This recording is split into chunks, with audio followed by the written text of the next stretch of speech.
பரிசுத்தமான ஈடு இணையற்ற உன்னதமான மேன்மையான நாமத்திலே உங்கள் யாவரையும் நான் வாழ்த்துகின்றேன். ஆண்டவர் நம்மோடு வாசமாய் இருக்க விரும்புகிறார் என்று கடந்த 6 வாரங்கள் நாம் தேவனுடைய ஆலயமாய் இருக்கிறோம் என்றும், தேவன் நம்மிலே வாசமாய் இருக்க விரும்புகிறார் என்றும், நமது சரீரம்தான் அவருடைய பிரகாரம், நமது ஆத்மாதான் அவர் வாழுகிற பரிசுத்த ஸ்தலம், நமது ஆவிதான் மகா பரிசுத்த ஸ்தலம் என்று தேவன் கடந்த 6 வாரங்கள் நம்மோடு கூட அவர் பேசினார். இன்றைக்கும் கடைசி கால காரியங்களை குறித்து சில அடையாளங்களோடு தேவன் நம்மோடு பேச விரும்புகிறார்.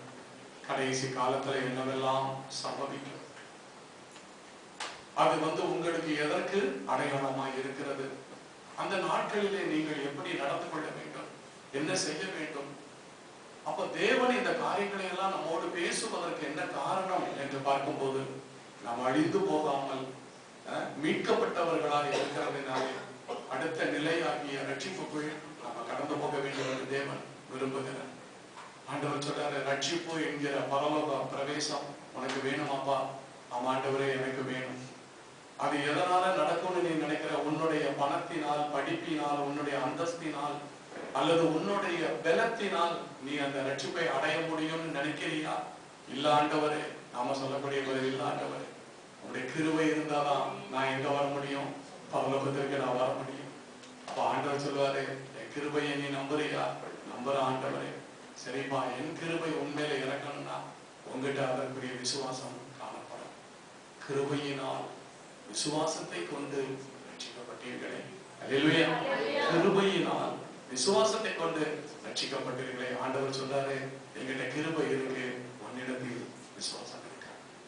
அல்லேலூயா. என்கிட்ட கிருபை இருக்குப்பா, என் கிருபை தான் உன்னை பரலோகத்துல சேர்க்கணும். நீ நம்பறதில்ல, அந்த விசுவாசம் உனக்குள்ள இருக்குதா ஆண்டவரே? அப்போ ஆண்டவர் சொல்வாரு, உன்னிடத்தில் விசுவாசம் இருக்கிறது, என்னிடத்தில் கிருபை இருக்கிறது, நம்ம ரெண்டும் ஒன்னா சேர்ந்துட்டா அதுதான்ப்பா ரட்சிப்பு, அதுதான் பரலோகம். அல்லேலூயா. எனவே ஆண்டவரிடத்தில் கிருபை மிகுதியா இருக்கிறது, நம்மிடத்தில் விசுவாசம் ஒவ்வொரு நாளும் அது பலுகி பெருகக்கூடியதாய். விசுவாசத்துல மட்டும் குறைவுபட்டு போகவே கூடாது. எதை வேணாலும் நம்ம வாழ்க்கையில நம்ம இழந்து போகலாம், ஆனா கர்த்தருடைய நாமத்தின் மேல் வைத்திருக்கிற விசுவாசம் ஒவ்வொரு நாளும், நேற்றைய விட இன்றைய தினம் விசுவாசம் இன்னும் கொஞ்சம் அதிகமா இருக்கணும், நாளைய தினம் இன்னும் கொஞ்சம் அதிகமா இருக்கணும். விசுவாசத்துல நம்ம கீழே இறக்கிட்டோம் அப்படின்னா கிருபை போச்சு, அன்பு போச்சு, ஆசீர்வாதம் போச்சு, அபிஷேகம் போச்சு, அதுவரை சேர்த்து வைத்திருந்த எல்லாம் போச்சு. எனவே அந்த விசுவாசத்துல நீங்களும் நானும் நிலை கொண்டு இருக்க வேண்டும் என்பதற்காக கர்த்தர் சில வேளைகளிலே ஆசீர்வாதமான வார்த்தைகளையும், அந்த விசுவாசத்திலே நாம் நிலை பெற வேண்டும் என்பதற்காக பல வேளைகளிலே ஆண்டவர் நமக்கு எச்சரிப்பின் வார்த்தைகளையும் கொடுத்து, இப்படிதான் நீ நடக்கணும், இந்த பக்கம் போகாதப்பா, இந்த பக்கம் போனா நீ என்னிடத்தில் வந்து விடலாம், இந்த பக்கம் போனா அங்கே பிசாசு காத்துக்கொண்டு இருக்கிறார், உலகத்தின் பின்னால நீ போகாத. உலக மனிதர்கள் எப்படிப்பட்ட எண்ணங்களோடு, ஆசைகளோடு, விருப்பங்களோடு, ஏக்கங்களோடு வாழ்ந்து கொண்டு இருக்கிறார்களோ அந்த காரியத்தில் ஒன்றும் உன்னிடத்திலே காணப்படவே கூடாது. உன் ஏக்கம் எல்லாம், உன் விருப்பம் எல்லாம், உன் ஆசை எல்லாம் என்னை பற்றியதாய் இருக்கணும். அதுதான் தேவன் நம்மிடத்துல எதிர்பார்க்கிற ஒரு காரியம். எனவே ஆண்டவர்கிட்ட நம்ம பாடல் பாடினா, என் நேசர் நீர்தானே, அது உண்மையா இருக்கணும். என் சித்தம் அல்ல உன் சித்தம் சொன்னோம், அதுவும் எப்படி இருக்கணும்? உண்மையா இருக்கணும். என்னை தருகிறேன் உன் கரத்தில் சொன்னோம், உண்மையா இருக்கணும். என்னை படைக்கிறேன் உன் பாதத்தில், அதுவும் எப்படி இருக்கணும்? உண்மையா இருக்கணும். அடுத்த ஆண்டவர் சொன்ன, நீங்க தான்ப்பா பரிசுத்தர், அதனால என்னுடைய துதி எப்போதும் அது உமக்கு தான் ஆண்டவரே அப்படின்னு நம்ம வந்துச்சோம். கர்த்தர்கிட்ட எப்போதும் நம்ம கேட்கக்கூடிய காரியங்கள்லாம் என்மேல் இரக்கமாய். அல்லேலூயா. நம்மளுடைய விசுவாசம் பெருகணும் அப்படின்னா என்மேல் இரக்கமாய் இருக்கப்பா. ஏன் இரக்கம்? இரக்கம் யாருக்கு வேணும்? ஒரு பலவீன பாட்டத்தின் மேல் கர்த்தருடைய இரக்கங்கள் இறங்கும் போது அவன் பலவானாய் மாறுகிறான். அல்லேலூயா. அப்ப தேவனுடைய இரக்கங்கள் இறங்காமல் நாம என்ன பண்ண முடியாது? பலனடைய முடியாது. ஏனென்றால் நமது சொந்த பலத்தில் ஒரு நாளும் தேவனை நாம் என்ன பண்ண முடியாது? தரிசிக்க முடியாது. நமது சொந்த ஆற்றலில், வல்லமையில் அந்த பரமத ராஜ்யத்திற்கு ஒருபோதும் நம்ம என்ன பண்ண முடியாது அப்படின்னா ஏறி போக முடியாது. கடைசி நாட்களிலே நம்ம பார்க்கும்போது பல கிறிஸ்தவர்கள் அவர்கள் இன்னமும் எதுல இருக்கிறாங்க அப்படின்னா பின்மாற்றத்துக்குள்ள இருக்கிறாங்க. பல கிறிஸ்தவர்கள் இன்னமும் பாரம்பரிய பழக்க வழக்கங்களிலே இருக்கிறார். பல கிறிஸ்தவர்கள் இந்த உலகத்திலே ஆசீர்வாதமாய் வாழ்வதற்காகத்தான் கர்த்தர் இதை என்ன பண்ணினார், உண்டாக்கினார். அப்ப நான் சந்தோஷமா இருக்கணும், என் குடும்பம் சந்தோஷமா இருக்கணும், என் பிள்ளைகள் சந்தோஷமா இருக்கணும், அதுதானே ஒரு வாழ்க்கை என்று அவர்கள் நினைத்துக் கொண்டிருக்கிறார்கள். அப்ப நாம ஏற்கனவே ஜெபத்திலே தியானித்தது போல, எனக்காக நான் எத்தனை வருடங்கள் வாழ்ந்து கொண்டிருக்கிறேன், என் குடும்பத்திற்காக எத்தனை வருடங்கள் நான் வாழ்ந்து கொண்டிருக்கிறேன், என் பிள்ளைகள் தலைமுறைகளுக்காக. நான் ஆண்டவருக்காக வாழ்ந்த நாட்கள் அல்லது மாதங்கள் அல்லது வருடங்கள் நமது வாழ்விலே எத்தனை என்று தேவன் ஒரு கணக்கு போட்டு பார்ப்பாரே என்றால் நிச்சயமாய் அந்த கணக்கிலே நாம் எல்லோருமே தோற்றுப்போம். ஏனென்றால் நமக்காகத்தான் நாம இன்று வரைக்கும் ஆண்டவரை அறிவதற்கு முன்பதாகவும் நமக்காகவே வாழ்ந்தோம், ஆண்டவரை அறிந்த பின்பு நமக்காகவே வாழ்ந்து கொண்டிருக்கிறோம். ஆண்டவரை அறிவதற்கு முன்பு நமக்கு தேவைகள் இருந்தது, ஆண்டவரை அறிந்த பின்பு நமக்கு தேவைகள் இருக்கிறது. கர்த்தரிடத்துல வந்து நிற்பதே நம் தேவைகளுக்காக தான். ஒரு நாள் தேவன் அதை விரும்புவதில்லை. எனவே ஆண்டவருக்காக அர்ப்பணிக்கப்பட்ட ஒரு நல்ல வாழ்க்கைக்கு தேவன் நம்மை அழைப்பது உண்மை என்றால் அந்த வாழ்க்கையை தான் நீங்களும் நானும் வாழும். இந்த உலகத்துல யாரை பின்பற்றி வாழ்வதற்கும் தேவன் நமக்கு அவரை முன் உதாரணமாக்கவில்லை. அதற்காக நமது பாவத்தை அவர் என்ன பண்ணவும் இல்லை, சுமந்து தீர்க்கவும் இல்லை. ஆதாம் ஏவாள் பாவம் செய்த போது அந்த பாவம் எதனால் வந்தது, கீழ்ப்படியாமையினால் வந்தது. ஆனால் அந்த பாவம் எதை அவர்களுக்குள் உண்டாக்கினது என்று பார்க்கும்போது தேவ மகிமையற்ற நிர்வாண தன்மையை உண்டாக்கினது. அப்ப ஆதாமும் ஏவாளும் பாவம் செய்த போது அது கீழ்ப்படியாமையினால் வந்தது. ஆனால் ரிசல்ட் என்னன்னு பார்க்கும்போது நிர்வாணம். இயேசு கிறிஸ்து பரிசுத்த தேவன், அவர் பாவம் அறியாதவர், ஆனால் நமக்காக பாவமானார் என்று வேதம் சொல்லுகிறார். நமது பாவங்கள் எல்லாம் அவர் மீது சுமத்தப்பட்ட போது அவரும் அவருடைய ஆணைகளும் என்ன செய்யப்பட்டது, அவரிடத்திலிருந்து உரித்து எடுக்கப்பட்டது. அப்போ பாவத்தை நாம் செய்தாலும் பாவம் நம்மேல் சுமத்தப்பட்டாலும் முடிவு என்ன அப்படின்னு பார்க்கும்போது நிர்வாணம், தேவ மகிமையற்ற நிலை. ஆதாமும் ஏவாளும் எதை இழந்து போனார்கள், தேவ மகிமையை இழந்து போனார்கள். பாவம் அவர்களுக்குள் பிரவேசித்த போது நிர்வாணம் என்கிற தேவ மகிமையற்ற ஒரு நிலைக்கு தள்ளப்பட்டார்கள். இயேசு கிறிஸ்துவின் மேல் நமது பாவங்கள் சுமத்தப்பட்ட போது அவரும் நமக்காக பாவமானார், அதாவது நிர்வாணமானார். தேவ மகிமையை அவர் இழந்து போனார். ஆண்டவராகிய இயேசு கிறிஸ்து கல்வாரி சிலுவையிலே கதறி சொன்ன ஒரு வார்த்தை, பிதாவே ஏன் என்னை கைவிட்டீர், பிதாவே ஏன் என்னை விட்டு விலகினீர், பிதாவே ஏன் உம்முடைய கண்கள் இப்பொழுது என்னை பார்க்கவில்லை, ஏன் உம்முடைய பிரசன்னத்தை இப்பொழுது என்னிடமிருந்து நீர் எடுத்து விட்டீர் என்று ஆண்டவராகிய இயேசு கிறிஸ்து அந்த ஒரு நொடி பொழுதிலே நமது பாவத்தின் நிமித்தம் தேவ மகிமையை அவரும் கூட என்ன செய்தார் அப்படின்னா இழந்து போனார். அதனால ஆண்டவராகிய இயேசு கிறிஸ்து சொன்னார், பிதாவே ஏன் என்னை கைவிட்டீர், ஆண்டவர் உம்முடைய பிரசன்னத்தை இந்த வேளையில நான் உணரவில்லை, இத்தனை அடிகள் அடிக்கப்பட்டும் இத்தனை ரத்தம் சிந்தப்பட்டும் எல்லாவற்றையும் நான் சகித்துக் கொண்டதற்கு ஒரு காரணம் என்னவென்றால் உம்முடைய பிரசன்னம் என்னோடு கூட இருந்தது, எங்க அப்பா என் கூட இருக்கிறாங்க, பிதா என்னோடு கூட இருக்கிறார் அப்படின்னு சொல்லி எல்லாவற்றையும் நான் என்ன பண்ணி சகித்துக் கொண்டேன். ஆனால் இப்பொழுது உலக மக்களுடைய ஒட்டுமொத்த பாவங்கள் என் மேல் சுமத்தப்பட்ட போது, இந்த மக்களுக்காக நான் பாவமான போது அந்த பாவங்கள் என்னையும் கூட என்ன ஆக்கிவிட்டது அப்படின்னா நிர்வாணம் ஆக்கினது. அந்த நிர்வாணம் என்பது எதை குறிக்கிறது அப்படின்னா தேவனுடைய மகிமையற்ற நிலை. அப்ப ஆதாம் ஏவாள் பாவம் செய்த போது அங்கே அவர்களுக்குள் நிர்வாணம் வந்தது, தேவ மகிமையை இழந்து போனார்கள். இயேசு கிறிஸ்துவின் மேல் நமது பாவங்கள் சுமத்தப்பட்ட போது அங்கே அவரும் நமக்காக என்ன ஆக்கப்பட்டார், நிர்வாணமாக்கப்பட்டார். ஒரு நொடி பொழுதிலே தேவனால் கைவிடப்பட்ட நிலைமை, தேவனுடைய மகிமையை இழந்த நிலைமை, பிரசன்னத்தை இழந்த நிலைமை. இயேசு கிறிஸ்து கதறுகிறார், பிதாவே ஏன் என்னை கைவிட்டீர் என்று சொல்லி. அப்படியானால் இயேசுவையே அந்த நிலைக்கு தள்ளின நமது பாவம் இன்னும் தொடர்ந்து நம்மோடு கூட காணப்படவே என்றார். பிரியமானவர்களே, ஒரு விஷயம் நீங்கள் சிந்தித்து பாருங்கள், நாம எல்லாரும் இப்பொழுது நிர்வாணத்தில் இருக்கிறோமா அல்லது தேவனுடைய மகிமை என்கிற வஸ்திரத்தினாலே நீங்கள் நானே நிரப்பப்பட்டு இருக்கிறோமா? ஒரு விஷயம் சிந்தித்து பார்ப்போம். பாவம் ஆதாம் ஏவாளுக்குள் பிரவேசித்த போது முடிவு தேவ பிரசன்னத்தை இழந்த நிலை. இயேசுவின் மேல் பாவம் சுமத்தப்பட்ட போது ஏன் என்னை கைவிட்டீர் என்று அவரே கதறுகிற ஒரு நிலைக்கு நமது பாவங்கள் தள்ளினது என்றார். நீங்கள் நானும் அந்த பாவத்திற்கு முன்பதாக ஏமாற்றோம். அப்ப நம்மிடத்திலே பாவங்கள் பாவங்கள் காணப்படலாம், நமது குடும்பத்திலே பாவங்கள் காணப்படலாம், நமது பிள்ளைகளின் இடத்திலே பாவங்கள் காணப்படலாம். அடுத்து வார்த்தைகள் நமக்கு உண்டாக்கப்பட்டும் அந்த வார்த்தைகளுக்கு கீழ்ப்படியாத பாவங்கள் அது நமக்கு எங்கே கொண்டு போய் தள்ளும் அப்படின்னா, கர்த்தருடைய வார்த்தைகளுக்கு கீழ்ப்படியாத பாவம் நம்மை நிர்வாணமாக்கும். எனவே ஆண்டவர் நம்மை திரும்ப திரும்ப திரும்ப திரும்ப அவர் என்ன பண்ணுகிறார் அப்படின்னா, எச்சரிக்கை பண்ணுகிற ஒரு தேவனாக இருக்கிறார். கடைசி நாட்களில் இப்படி எல்லாம் சம்பவிக்கப்பா, கடைசி நாட்கள் இந்த உலகத்துல இதெல்லாம் சம்பவிக்க போகிறது. ஆனால் உன்னை நீ பாதுகாத்துக்கொள், நிர்வாணத்திற்குள் நீ அகப்பட்டு போகாதே. என்னுடைய மகிமை உன்மேல் இருக்கிறது. ஆனால் அந்த மகிமையை நீ என்ன செய்யாதே, இழந்து போகாதே. ஆதாம் ஏவாள் நிர்வாணமாக்கப்பட்டது போல இயேசு கிறிஸ்துவின் மேல் நமது பாவங்கள் சுமத்தப்பட்ட போது அந்த ஒரு நொடி பொழுது அவர் பிதாவினுடைய பிரசன்னத்தை அவர் இழந்தது போல, அப்ப நீயும் அந்த பிரசன்னத்தை இழப்பதற்கு எவ்வளவு நேரம் ஆகும்? எனவே நம்மிடத்துல என்ன காணப்படக்கூடாது என்று கர்த்தர் விரும்புகிறார் அப்படின்னா, ஆவியாத்மா சரீரத்திலே எந்த ஒரு பாவமும் என்ன பண்ணக்கூடாது, காணப்படக்கூடாது. அல்லேலூயா. அப்போ ஆண்டவருடைய வார்த்தைகள் நமக்கு உண்டாகும் போது அதிலே எதிர் கேள்விகள் ஒன்றையும் கேட்காதபடிக்கு கர்த்தருடைய வார்த்தை இது, அதற்கு நான் அப்படியே என்ன செய்யட்டும், கீழ்ப்படிவேன். கர்த்தருடைய வார்த்தைக்கு கீழ்ப்படிகிறதினாலே எதை நான் இழக்க நேரிட்டாலும் எனக்கு அது சந்தோஷமே. ஏனென்றால் என் தேவன் என்னோடு கூட இருக்கிறார். அல்லேலூயா. என்னை உயர்த்துகிறவர் அவர்தான், என்னை உன்னதத்திலே அமர பண்ணுகிறவர் அவர்தான், மேகங்களின் மேல் என்னை கொண்டு போகிறவர் அவர்தான், மலை முகடுகளின் மேல் என்னை கொண்டு போய் நிறுத்துகிறவரும் அவர்தான், பர்வதங்களின் உச்சத்திலே என்னை கொண்டு போய் நிலைநிறுத்துகிற தேவனும் அவர்தான், முடிவிலே அவர் வீற்றிருக்கிற பரலோகத்தில் என்னை கொண்டு போய் சேர்க்கிறவர் அவர்தான். அந்த ஒரு நன்மையை முன்னிட்டு, மேன்மையை முன்னிட்டு எதை வேண்டுமானாலும் இந்த உலகத்திலே நான் இழந்து போவதற்கு ஆயத்தமாக இருக்கிறேன். அல்லேலூயா.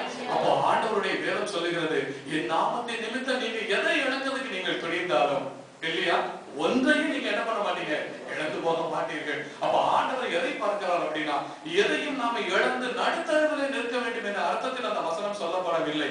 மாறாக அதன் மேல் உள்ள ஆசைகள், அதன் மேல் உள்ள பற்றுதல்கள், உலகத்தின் மேல் உள்ள ஆசைகள், தேவனை தவிர வேறு யாரை அதிகமாய் நாம் நேசித்தாலும் அதை தேவன் ஒருபோதும் அதை என்ன பண்ண மாட்டார் அப்படின்னா, பொறுத்துக் கொள்ள மாட்டார். இப்ப நம்ம முன்பாக வைக்கப்படுகிற கேள்வி என்ன?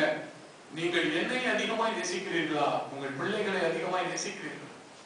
என் வார்த்தைகளுக்கு நீங்கள் முக்கியத்துவம் கொடுக்கிறீர்களா, உங்கள் பிள்ளைகளின் வார்த்தைகளுக்கு நீங்கள் முக்கியத்துவம் கொடுக்கிறீர்களா?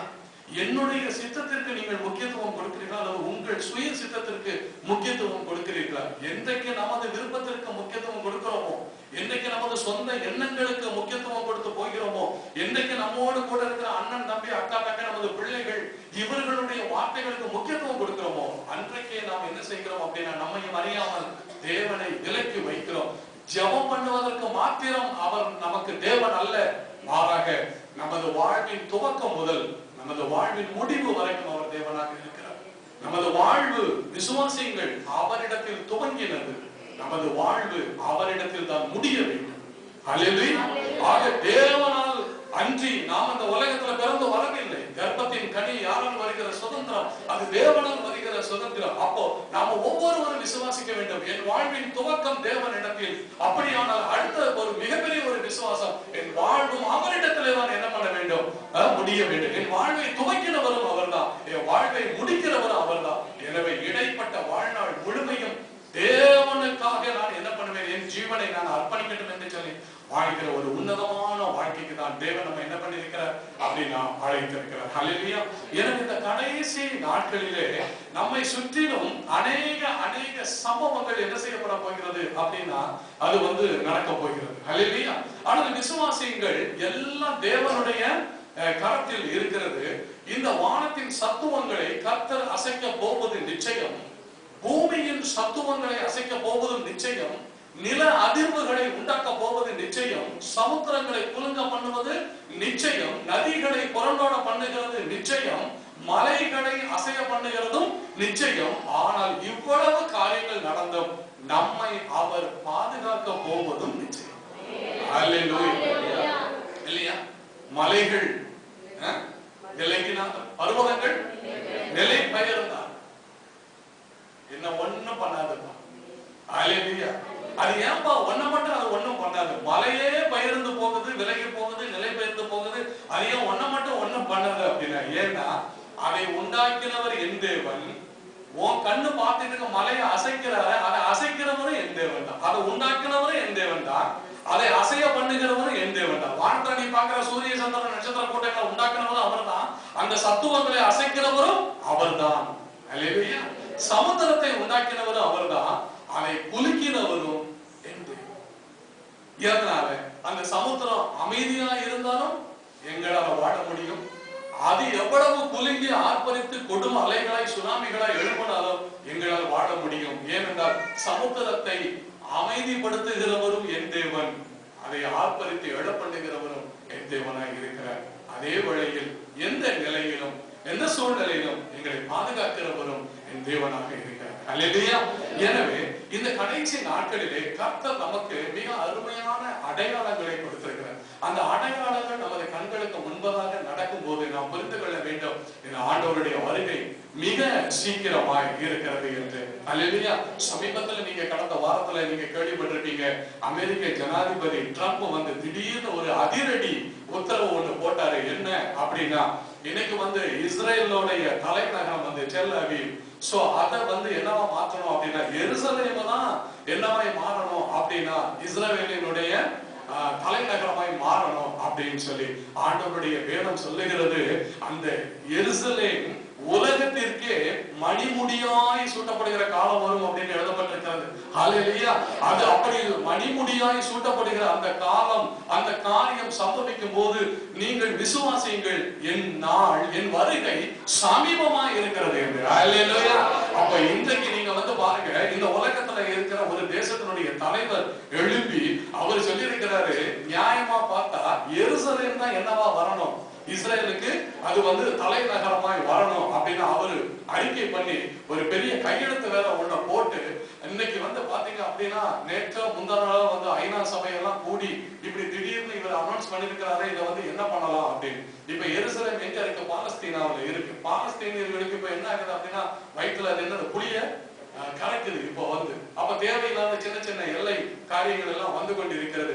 அப்போ எருசலேம் தலைநகரமாக அறிவிக்கப்படும் அந்த காலம் கர்த்தருடைய வருகையின் காலத்திற்கான அடையாளங்களில் அது ஒரு மிகப்பெரிய ஒரு அடையாளம் என்பதை புரிந்து கொள்ளுங்கள் நமக்கு வெளிப்படுத்தின விசேஷத்துல இருக்கு. அல்லேலூயா. அப்ப தேவன் இந்த நாட்களிலே பல விதமான அடையாளங்களின் மூலமாய் நம்மோடு கூட அவர் என்ன பண்ணுகிறார் அப்படின்னா, அவர் பேசிக் கொண்டிருக்கிறார். எடுத்துக்கொள்ளலாம் ஆமோஸ் 8வது அதிகாரம். ஆமோஸ் 8வது அதிகாரம் 8வது வசனத்தை வாசிப்போம். ஆமோஸ் 8:8. இதன் நிமித்தம் தேசம் அதிரவும் அதன் குடிகள் எல்லாம் துக்கிக்கவும் எங்கும் நதிகளாய் புரண்டோடவும் எகிப்தின் ஆற்று வெள்ளத்தை போல அடித்து பெரு வெள்ளமாகவும் வேண்டாமோ. ஆண்டவர் சொல்றார், நான் வரக்கூடிய அந்த நாட்களில் என்ன நடக்கும்? தேசம் அதிரவும். நான் ஏற்கனவே சொல்லியிருக்கிறேன், ஒரு தேசம் எப்பொழுது அதிரும், ஒரு தேசம் எப்பொழுது குலுங்கும் அப்படின்னு நம்ம பார்த்தோம் அப்படின்னா, நாம வேதத்தின் மூலமா 2 காரியங்களை பார்க்கிறோம். ஆண்டவர் உலகத்தில் உள்ள ஜனங்களை 2ஆக பிரிக்கிறார். ஒன்று என் நாமத்தை அறிந்தவர்கள், இன்னொன்று என் நாமத்தை அறியாதவர்கள், 2ஆக பிரிக்கிறார். ஆண்டவர் சொல்றாரு, என் நாமத்தை அறியாதவர்களுடைய அக்கிரமத்தின் நிமித்தமும், எப்படி என் நாமத்தை அறியாதவர்களுடைய அக்கிரமத்தின் நிமித்தமும் பாவங்களின் நிமித்தமும் இந்த பூமியின் அஸ்திவாரங்களை நான் என்ன பண்ணுவேன்? அசைய பண்ணுவேன். அடுத்து சொல்றாரு, என் நாமத்தை அறிந்தவர்கள் என்னோடு செய்து கொண்ட, நான் அவர்களோடு செய்து கொண்ட உடன்படிக்கையை மறந்து போனதினாலும் அந்த தேசங்களை நான் என்ன பண்ணுவேன் அப்படின்னா அதிரம் பண்ணுவேன் அப்படின்னு சொல்ற. அப்போ இங்க இந்த பெருவெள்ளத்தை ஏதாவது ஸ்டாப் பண்ண முடியுமா? சுனாமியை யாராவது போய் தடுத்து நிறுத்த முடியுமா? ஒரு புயல் காற்றுக்கு முன்பதாக போய் நின்று அதை யாராவது தடுத்து நிறுத்த முடியுமா? முடியாது. ஆனால் அப்படிப்பட்ட அழிவுகள் இந்த கடைசி நாட்களிலே வருவதற்கு என்ன காரணம் அப்படின்னா, வேதம் 2 காரணங்களை மாத்திரமே முன்வைக்கிறது. என் நாமத்தை அறியாதவர்கள் செய்கிற அக்கிரமம் தேசத்தை குலுங்க பண்ணும். என் நாமத்தை அறிந்தவர்கள், அவர்கள் என்னோடு செய்து கொண்ட, நான் அவர்களோடு செய்து கொண்ட உடன்படிக்கையை அவர்கள் மறந்ததினாலே, அந்த உடன்படிக்கையின்படி அவர்கள் ஜீவிக்காததினாலேயும் தேசங்களுக்கு என்ன வரும் அப்படின்னா அழிவுகள் வரும். இதிலே தப்பிப்பவர்கள் யார் என்று வேதத்தை வாசிக்கலாம். இதன் நிமித்தம் தேசம் அதிரவும் அதன் குடிகள் எல்லாம் துக்கிக்கவும் எங்கும் நதிகளாய் புரண்டோடவும் எகிப்து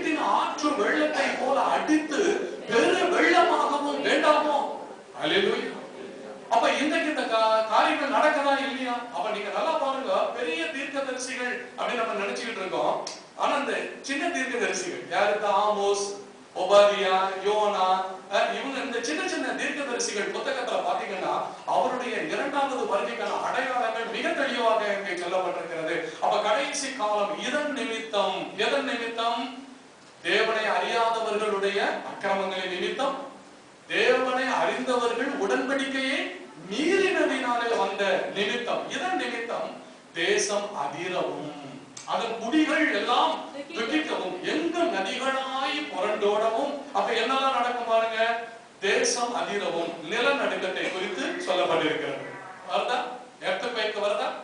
நிலநடுக்கத்தை குறித்து சொல்லப்படுகிறது. அதன் குடிகள் எல்லாம் துக்கிக்கவும், வீடு வாசல் எல்லாவற்றையும் இழந்து ரோட்டு ஓரமா போய் அவர்கள் எப்படி இருப்பார்கள்? அடுத்த வேளை உணவு இன்றி, உடைகள் இன்றி, தண்ணீர் இன்றி, தங்களுக்கு இன்னைக்கு நம்ம டிவியில பார்க்கிறோம் இல்லையா? கடந்த 2 வாரங்களுக்கு முன்பதாக சென்னையில் பெய்த மழை, ஆங்காங்கே வெள்ள நீர்கள் தேங்கின நிமித்தம் நிறைய பேர் சொல்றாங்க இடுப்பளவு முட்டளவு தண்ணீர் எங்களை யாருமே வந்து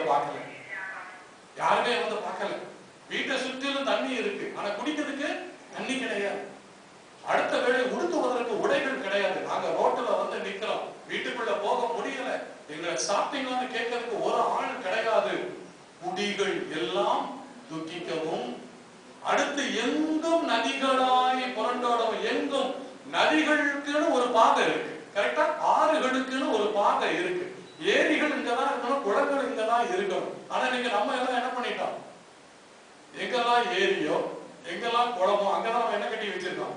வீடுகளை கட்டி வச்சிருக்கோம். அப்போ இந்த கடைசி காலம் இதெல்லாம் ஒரு அடையாளம் பாருங்க. அப்போ நதிகளில் மாத்திரம் ஓடிக்கொண்டிருந்த நீர், ஆறுகளில் மாத்திரம் ஓடிக்கொண்டிருந்த நீர், வாய்க்கால்களில் மாத்திரம் ஓடிக்கொண்டிருந்த நீர் இப்போ கடைசி காலத்துல என்ன ஆகுமா?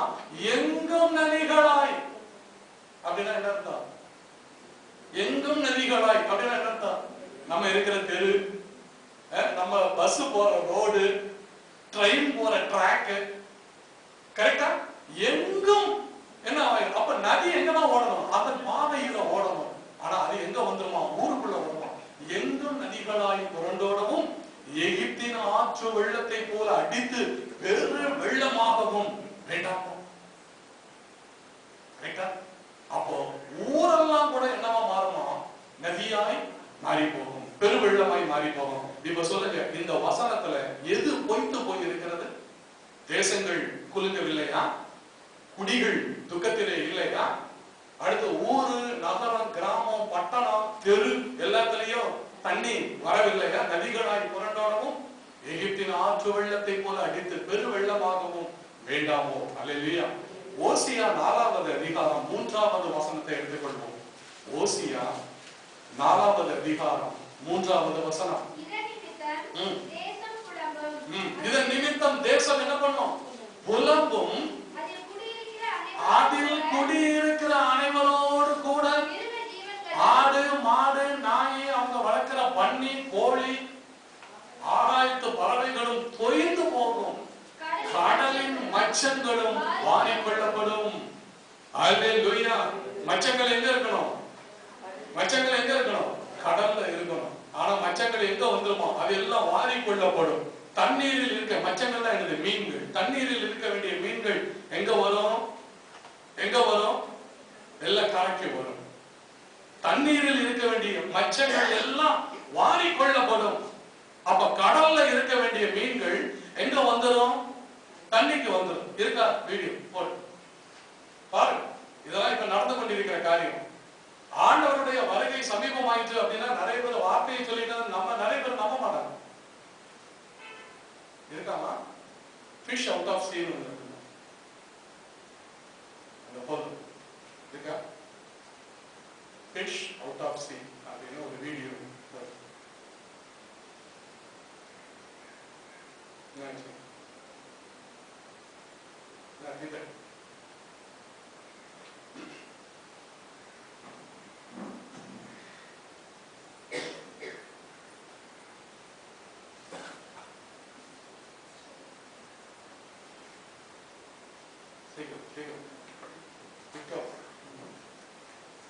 வயலுக்கெல்லாம் மீன் வந்துச்சு.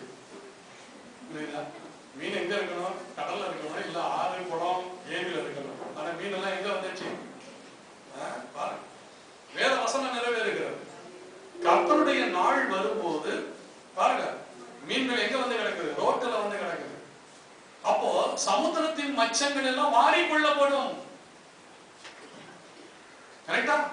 அப்ப இதெல்லாம் எதுக்கு அடையாளம்? ஆண்டவர் கிளம்பிட்டார். ஹல்லேலூயா. இல்லையா? ஆண்டவர் கிளம்பிட்டார். ஓகே, சரி, இங்க கவனிப்போம். அது இன்னைக்கு செட் ஆகுது. ஓகே,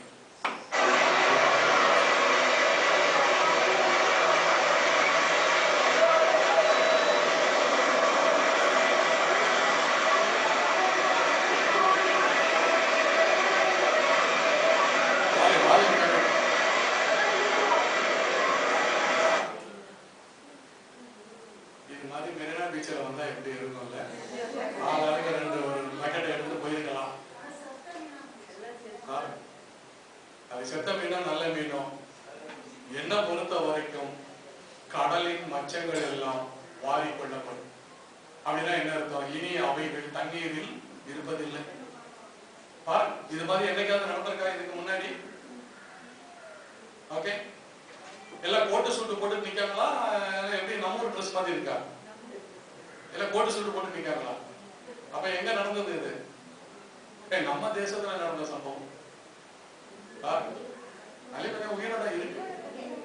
அன்னைக்கு விருந்துதான் உங்களுக்கு பிடிச்சவங்களுக்கு எல்லாம். ஓகே, அப்போ வசனம் என்ன வாசிங்க? இதன் நிமித்தம் தேசம் புலம்பும், குடியிருக்கிற அனைவரோடு கூட மிருக ஜீவன்களும் ஆகாயத்து பறவைகளும் கடலின் மச்சங்களும் வாரி கொள்ளப்படும். கண்ணால பாத்துட்டீங்களா? கண்ணால பாத்துட்டீங்களா? ஓகே, அப்ப இது எதற்கு அடையாளம்? எதற்கு அடையாளம்? இது எங்க நடந்தது? அமெரிக்காவில் நடந்தது. அங்க யாராவது கோட்டு சூட்டு டையெல்லாம் கட்டிட்டு மீன் பிடிக்க போயிருக்காங்களா? இது எல்லாம் நம்ம ஊர் பாத்தீங்க. அப்ப எங்க நடக்குது? இந்த தேசத்தில் நடக்குது. அப்போ இந்த ஜனங்களுக்கு வந்து என்ன மட்டும் தெரியும் அப்படின்னா, நம்ம மேல இறக்கப்பட்டு கடல் தேவதை நமக்கு என்ன கொடுத்துட்டா? மீனை கொடுத்தது எல்லாம் பக்கெட் பக்கெட்டா வாரிட்டு இருக்கு. ஆனா சத்தியத்தை அறிந்தவர்களுக்கு மட்டும்தான் தெரியும். இது சந்தோஷமான காரியம் அல்ல. தேசங்கள் துக்கித்து புலம்ப போகிற காரியம். மிருக ஜீவன்களும் ஆகாயத்து பறவைகளும் தொய்ந்து போகும்.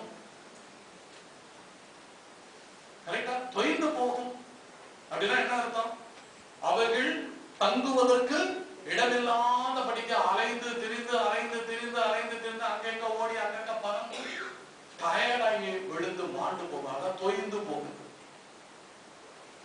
அப்போ இது மாதிரி இதுவரை நடந்தது இல்லை. ஆனா இப்ப நடக்குது. என்ன காரணம் அப்படின்னா, அது கர்த்தருடைய ஆண்டவருக்கு ஒரு காரணம் சொல்றாரு. இதன் நிமித்தம். இதன் நிமித்தம். எதன் நிமித்தம்? ஆண்டவரே, என் நாமத்தை அறியாத ஜனங்களுடைய அக்கிரமங்களின் நிமித்தமும், என் நாமத்தை அறிந்த ஜனங்கள் தங்கள் உடன்படிக்கையை மறந்து போனதின் நிமித்தமும் தேசம் என்னாகும் அப்படின்னா வந்து புலம்பும். ஹல்லேலூயா. ஆமோஸ் 9வது அதிகாரம் 5, 6, 2 வாக்கியங்களை எடுத்துக்கொள்ளலாம்.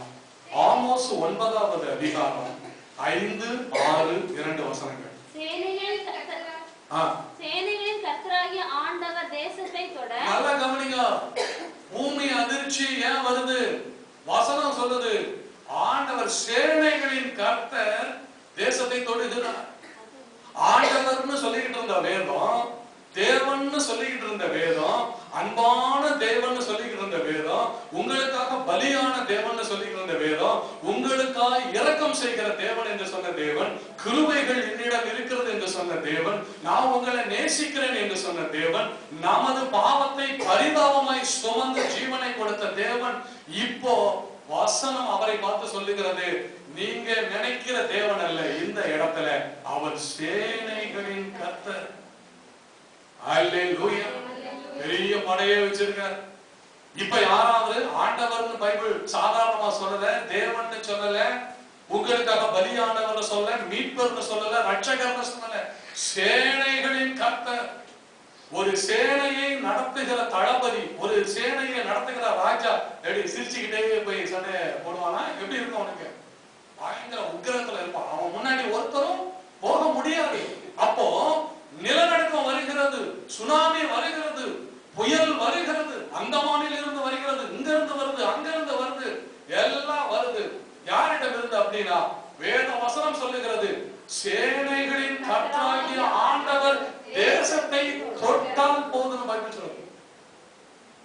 ஒண்ணும் பண்ண வேண்டாம். என்ன பண்ணா போதுமா? தேசத்தை ஆடி தொட்டா போதும். அல்லேலூயா.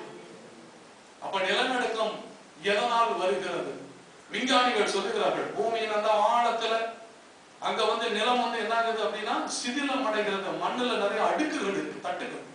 அந்த தட்டுகள் உடைப்பதினால, ஏன்னா கீழே என்ன அணுகுண்டு சோதனை நடத்துறான், அப்புறம் பெரிய சுரங்கம் தோன்றான், பெரிய பெரிய பில்டிங்களுக்கு மிஷின்களை வச்சு அடிச்சு 80 அடி 100 அடி ஆழத்துக்கு பவுண்டேஷன் போடுறான். அதனால பூமியில உள்ள அந்த தட்டுகள் என்ன ஆகுது? சிதிலம் அடைகிறது. அதனால நில அதிர்வு வருகிறது அப்படின்னு. இது அவனுடைய கண்டுபிடிப்பு. கர்த்தர் சொல்றாரு, நான் சேனைகளின் கர்த்தர், உன் தேசத்தை அப்படி அந்த பூமி உருண்டை அப்படி கையில வச்சுக்கிட்டு அப்படி இந்தியாவை அப்படி நான் தொட்டா போதும். கரெக்டா?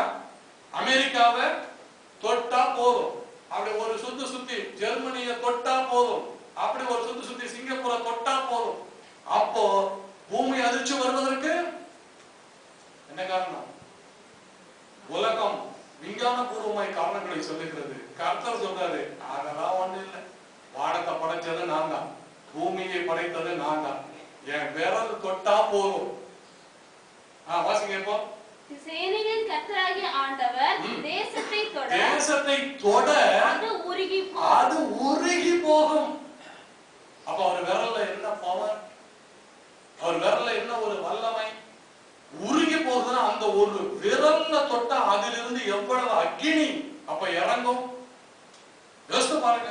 அப்போ கர்த்தராகிய ஆண்டவர் தேசத்தை தொட, நீங்க நல்லா பாருங்க, நம்மை தொட்டால் நமக்கு சுகம். கரெக்டா? ஆண்டவருடைய கை நம்மை தொட்டால் நமக்கு சுகம், நமக்கு ஆசீர்வாதம், நமக்கு அபிஷேகம். யாருக்கு? அவருடைய நாமத்தை அறிந்தவர்களுக்கு. ஆனா அதே கை அக்கிரமம் செய்கிற, உடன்படிக்கையை மறந்து போன பிள்ளைகள் வாசமா இருக்கிற தேசத்தை என்னை ஆசீர்வதிக்கிற கை, என்னை அபிஷேகம் பண்ணுகிற கை, என்னை நிரப்புகிற கை, எனக்கு சுகம் கொடுக்கிற கை தேசத்தை தொட்டால் என்ன ஆகும்? அது அப்படியே உருகி போகும். அல்லேலூயா. அப்ப அவர் கையில என்ன இருக்கு? ஆசீர்வதிக்கிற வல்லமையும் இருக்கு, அழிக்கிற வல்லமை இருக்கு. அப்படியே மாத்தி போட்டு நம்மளை தொடர்றதுக்கு எவ்வளவு நேரம் ஆகும்? புரியுதா? அந்த கைய அப்படியே கொஞ்சம் மாத்தி போட்டு நம்மளை தொடர்றதுக்கு எவ்வளவு நேரம் ஆகும்? அப்ப இதன் நிமித்தம், அப்ப தேசத்துக்கு இதன் நிமித்தம் அழிவு அப்படின்னா, இதன் நிமித்தம் அப்ப எனக்கு என்ன காத்திருக்கிறது? உங்களுக்கு என்ன காத்திருக்கிறது? இதன் நிமித்தம் உங்களுக்கும் எனக்கும் என்ன காத்திருக்கிறது? ஒரு தேசத்தை அவர் தொட்டா உருகி போகும். அப்ப அவர் கையில அப்படிப்பட்ட ஒரு வல்லமை இருக்கு. ஆனா அதே கை என்ன தொட்டா அது எனக்கு என்னவா மாறுது? ஆசீர்வாதமா மாறுது. இரக்கமுள்ள தேவன். அல்லேலூயா. ஒரே கைதான் தேசத்தை தொட்டால் உருகி போகும், என்னை தொட்டால் உயிரற்ற நான் கூட எழும்புகிற வல்லமை என் மேல் இறங்கும். அப்ப ஆண்டவர் உங்க மேல என் மேல எவ்வளவு அன்பும் எவ்வளவு ஆசையும் வைத்திருக்கிறார். ஆனா நீங்களும் நானும் அதே அன்பு அதே அளவிற்கு ஆசை தேவன் மேல் வைத்திருக்கிறோமா? வாசிங்க இப்போ. சேனைகளின் கர்த்தராகிய ஆண்டவர் தேசத்தை தொட அது உருகி போகும். அப்பொழுது அதன் குடிகள் எல்லாரும் புலம்புவார்கள். எங்கும் நதியாய் புரண்டோடி எகிப்தினுடைய ஆற்று வெள்ளத்தை போல் வெள்ளமாகும். ஹல்லேலூயா. இல்லையா? அப்போ ஆண்டவர் தொட்டா என்ன ஆகுமா? தேசம் உருகி போகுமா? இன்னைக்கு பேப்பர்ல வருது, ஒரு பெரிய காடு தீப்பற்றி அழிகிறது. என்ன காரணம் தெரியல. திடீர்னு ஒரு பெரிய பில்டிங் என்ன ஆகுது? தீ பிடிக்குது. என்ன காரணம்? ஒருவேளை மின் கசிவா இருக்குமோ, அல்லது யாராவது தீ வச்சிருப்பாங்களோ? அது ஏன் தானா தீ பிடிச்சு எரியுது? கட்டடங்கள் தானா தீ பிடிச்சு எரியுது, காடுகள் தானா தீ பிடிச்சு எரியுது. இல்லையா? சமீபத்துல ஒரு வீடியோ பார்த்தேன், என்னுடைய சிஸ்டம்ல வச்சுக்க நினைக்கிறேன். தண்ணீர் நெருப்பு பற்றி இருக்கிறது. நம்புவீங்களா நீங்க?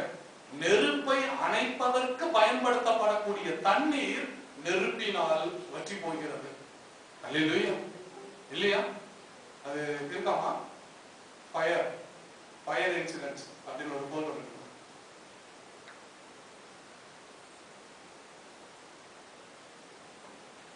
இந்த நெருப்புக்கு முன்பதாக யார் நிற்க முடியும்?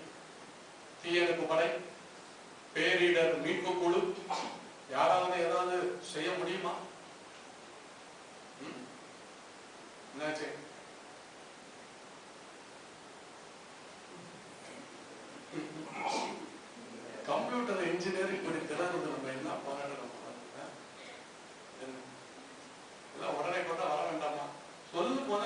டக்குனு வரான்டா.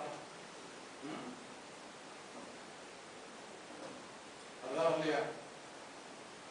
பாருங்க நெருப்புகள் எல்லாம் எப்படி பிடிச்சி எரியுது பாருங்க. மாப்பிள்ளைக்கு அந்த இடத்துல சேர போட்டு உட்கார்ந்து. ஹல்லேலூயா.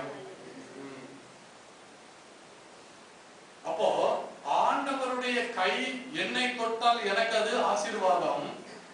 ஆனா தேவனுக்கு விரோதமான கிரியைகள் செய்கிற தேசத்தை தொட்டால் அது என்னது? உருகி போகும் அப்படின்னு ஆண்டவருடைய வேதம் சொல்லுகிறது. இன்னைக்கு நடக்குதா?